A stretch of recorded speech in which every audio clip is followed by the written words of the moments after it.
নাফরমান বলবে মাওলা আজ আমি নিজ চোখে হাসর দেখলাম, আজ আমি আখিরাত দেখলাম, আজ আমি কবরও দেখেছি, আজ আমি জাহান্নামও দেখেছি, আর আমি সব শুনছি মাওলা।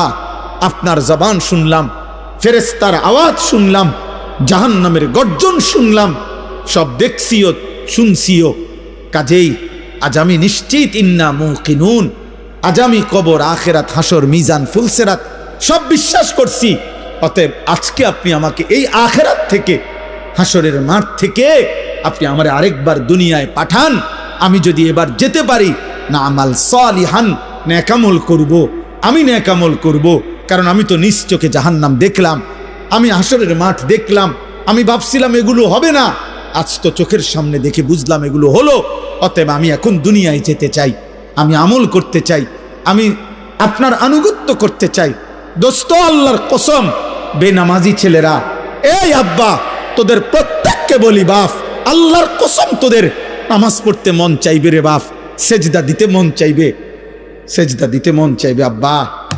হাসরের ময়দানে হলেও সেদিন মন চাইবে খুব, যে আল্লাহ আপনি একটু সুযোগ দেন না রে মাওলা, একটা সেজদা দেই আপনারে, একটা রুকু করি মাওলা।